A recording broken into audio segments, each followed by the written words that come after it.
Good early Friday evening, ladies and gentlemen. My name is Alan Collinge. This is studentloanjustice.org and also Collinge for president. Yes, indeed, I am running for president. Both parties have abandoned us on student loans. Biden is faking it, and the Democrats, the Republicans are just evil.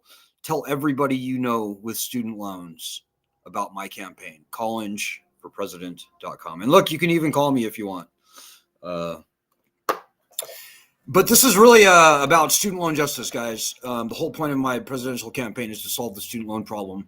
And ladies and gentlemen, I am here to tell you what we saw at the debate last night. There's a lot to unpack there, and it has very direct implications to the student loan problem. So think what you might about Biden's performance in the debate last night. It wasn't great. I think most people would agree it wasn't great. It was Biden. You know, he's never been good on the debate stage. And so it is what it was. What was odd was how all of the Democratic operatives in the spin room, in the post-debate analysis booth at CNN, they all turned on him, ladies and gentlemen. So I monitor the media very closely and have for the 20 years that I've been doing this from the student loan narrow perspective very carefully. And I don't know how much other people really watch the media or not. But I can tell you that was not organic. That was planned. That was orchestrated. I suspect maybe there was something was going on there. The knives came out. The Democratic Party, at least certain parts of the Democratic Party, are out to get Joe Biden. And quite frankly, ladies and gentlemen, I think what we saw last night was the springing of a trap, an internal coup, if you will. That's what I would call it. And I know I sound maybe a little crazy right now, but hear me out, guys. It's not just me. You know, a friend of ours, Matt Taibbi, Walter Kern, his friend, two very good journalists, very well-respected journalists. They came to the very same conclusion right around the same time that I did.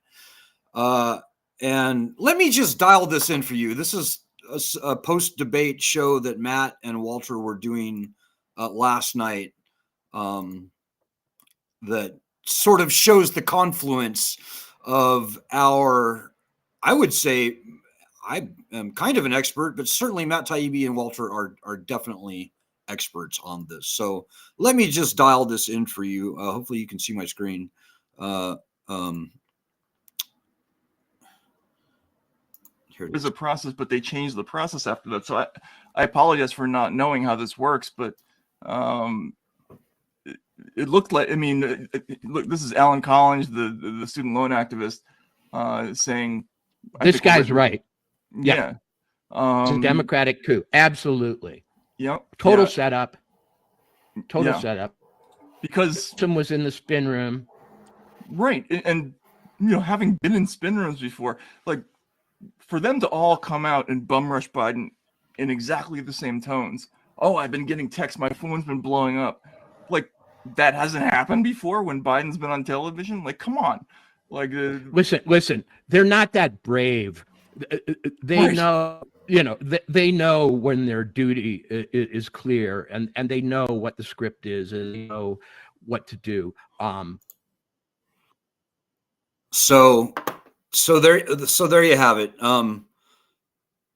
It's not just me, guys. My spider senses were tingling big time on this.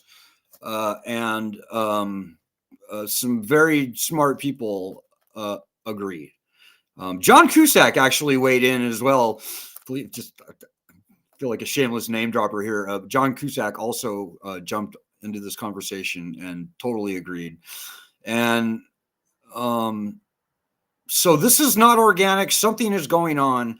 But ladies and gentlemen, the reason I'm doing this live stream tonight, this has, I think, direct implications to the student loan problem. Now, here's why I say that. So first of all, Gavin Newsom was doing the pre-debate rounds in the spin room, which I thought that was sort of odd before the debate. I was like, what is Gavin Newsom doing there? That's odd. And, you know, he had, I saw a little twinkle in his eye. Anyways, I just noted that as sort of odd before the debate. And then after the debate, as things began to unfold, the dots started to connect for me. Like, yeah, this looks like something where Gavin Newsom is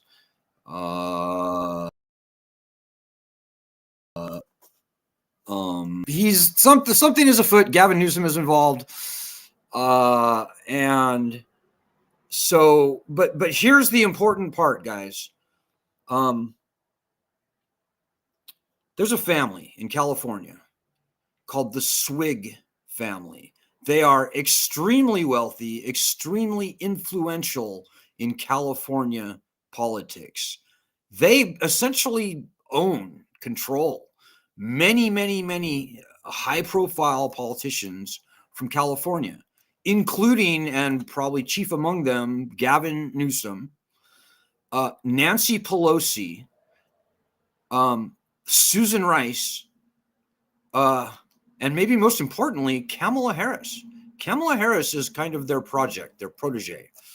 And if you Googled Swig family and any of the names that I just mentioned, you will see that there are very deep, long-standing social connections between this family, the Swig family.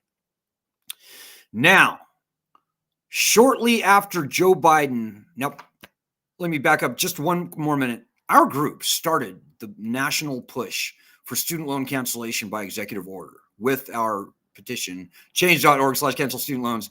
Sign it if you haven't. It's got over 1 million signatures. When our thing started going big time viral and blowing up in the media and hundreds of thousands of signatures, we were on all the news channels. The head of the Swig family, I can't remember her name, Catherine Swig, I think, something. She wrote a memo directly attacking student loan cancellation by executive order. Like, why did she do that? And to this day, I don't know why. The Swig family owns a college. They do own a small college in the Bay Area, but that doesn't seem like that makes any sense. So I can't say why she did this, but for whatever reason, the Swig family decided that they were adamantly against student loan cancellation by executive order. So she writes a memo, and within a very short amount of time after that, Nancy Pelosi comes up publicly and says the president cannot cancel loans by executive order. It's got to happen through Congress. He can delay or pause. He cannot cancel. That's completely wrong, by the way, and I won't bore you with that conversation now. President can. Higher Education Act gives him very clear, unfettered, broad, unambiguous authority to waive, compromise, release student loans. So Nancy Pelosi was just backwards wrong, and shame on her for doing that. But this was the genesis of the opposition among the Democrats to student loan cancellation by executive order. And lo and behold, when the Supreme Court decision was made, Chief Justice Roberts, in his majority opinion, literally quoted Nancy Pelosi, what she said under direction from this Swig person in that majority opinion. And so there's a very direct connect between our core mission. Well, we have two core missions: cancellation of student loans by executive order, returning bankruptcy student loans. But there's a very direct connect between the Swig family and our issue, student loans. And if you look at the cast of characters that were involved last night, I'm telling you guys, I'm not a dumb person. I see things. I don't have any actionable evidence I don't have any smoking guns at this. Things are unfolding as we speak. There will be other shoes to drop here, but ladies and gentlemen, I've been doing this for many years. People I respect, like Matt Taibbi, Walter Kern, many others. all agree that this was planned. You know, and I'm not going to belabor that point. Just watch the debate, watch the post debate. You've never seen an entire panel of Democratic operatives all begin to say the very same things against their candidate ever in modern media history. So what does that mean for us? I don't know, guys. I don't know, but I can tell you that if I had to make a prediction, I would say that Gavin Newsom and Kamala Harris are certainly involved with this. And what the presidential race will look like a month from now, what will happen at the Democratic convention is anybody's guess. And maybe if you have any thoughts yourself, I'd be interested to hear them. My prediction would be that there will be some form of Kamala Harris and Gavin Newsom running for president. If the Swig family, or if whoever is behind this coup, I would call it a coup. Matt Taibbi calls it a coup. If the Swig family gets their way, then we'll see something like Newsom, Kamala Harris. I think Nancy Pelosi will be involved. Susan Rice. Who knows? But that is where I think I'm quite sure that comes from. And so that would seem to have very dire implications for our push to see student loan cancellation by executive order. So taking two steps back, ladies and gentlemen, we were never big fans of the Democrats in the first place since they betrayed us last congressional session on bankruptcy. That was the key tell that showed that the Democrats' long-standing promise to return bankruptcy protections to student loans was not worth the paper it was written on. And they wrote it on a lot of paper. They included it in the DNC platform twice, 2020, 2016. And I would predict that returning bankruptcy to student loans will not be in that platform coming up. And I would think that probably almost all talk of canceling student loans by executive order will go away if the Swig family has its way. But again, as I said, we had written the Democrats off. In fact, the reason that I'm running for president is because the Democrats betrayed us. So from my perspective, from the perspective of student loan justice, it's maybe just a little bit worse than it was before, but it was very bad before. So the Republicans are evil. The Democrats have no desire or intentions of actually solving this problem for us. And I can only implore all of you, please just be smarter than that. I would urge you all, we are in a very interesting position here, guys, particularly with my campaign. The Democrats are very weak right now because of this whole thing, the way it shook out last night. They are completely destabilized, looking extraordinarily weak. At this point, this is Donald Trump's election to lose. The Democrats have got to do something. And regardless of what happens with all the palace intrigue and who their candidates wind up being in the general election, I think this puts us in a very strong position to get something done. Because remember, the whole point of my campaign, I can win. I believe I can win. But really, the great victory for our campaign, my campaign, collingeforpresident.com, would be compelling one or both parties to solve the student loan problem before the election. And so that is, of course, 100% where my interest lies and where my focus is, ladies and gentlemen. And so all I can tell you is stay tuned, because things are going to be breaking around this whole thing. And there are going to be we're going to need you, ladies and gentlemen, now more than ever. Between now and November 5th, it is absolutely critical that everybody with student loans be made aware of our campaign, be made aware of our group. But more than anything, it is absolutely critical for everybody on our group to get off their ass and start fighting. You know, we've got a real chance here to really make some big structural changes happen. We could solve the student loan problem before the election, guys. We can.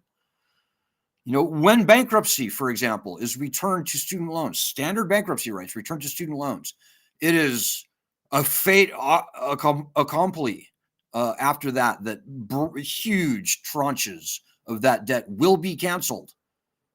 And that's without anyone actually even having to file.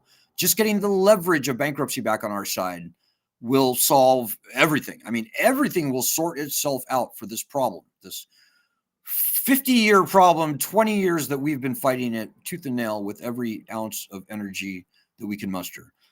This is it, guys. We are going to need your help going forward. So if you forget everything I say tonight, remember this. It is of ultimate paramount importance that you tell everybody you know with student loans about our campaign and our group, and that you and everybody out there make a personal commitment to yourself to do our daily actions. You know, we think very hard about this issue, guys. The only thing that we're missing, the only thing keeping us from a stunning victory and solution, actual solution, not pretend, to the student loan problem are more people helping, actually fighting. You're not better than us. These are your loans. This is your problem. And this is our opportunity, guys. It really is. So I hope you'll keep that in mind. I will look for your comments. I'm sorry I wasn't able to get to them here now live. But I will look for your comments after the live stream. If you have any questions or comments, by all means, throw them out and I'll respond to them as I see them later on Twitter, on YouTube. I think we're broadcasting on our Facebook page, but not on our Facebook group. So I apologize for that. Yeah, this is getting interesting, guys. This came out of left field, and we'll see a couple more shoes with this whole thing drop going forward. But you heard it here first, and so we'll see what happens. I'll probably be doing a more formal live stream on Sunday, early evening around 7 p.m. Eastern time. So pencil that in, and just remember, guys, keep your eyes on the prize. We can get actual student loan justice before the election if and when you help. You have no idea how important you might be. Two quick last points. If you happen to have any inside information about what I explained earlier, if you happen to be watching me and you can provide me with some actionable intelligence, some actionable information which supports this theory that I put forward here tonight, please let me know. I can put you in contact with some very credible people who would do the right thing with this information. The truth is important, guys. Finally, please donate, guys. If you can, please donate. Just please do it. For student loan justice, it's let me dial that in for you. Well, it's just studentloanjustice.org/donate. The last I checked, we needed 14 people to donate $20 or more this week. So it's not a lot, but to us, it's everything. It's the difference between us existing or not as a group. So please donate if you appreciate all the hard work that we're doing and all the insights that we're bringing into this fight. And let's get this done, guys. See you on Sunday. Hang in there. Keep fighting. Good luck. Godspeed. God bless. God bless America, everyone.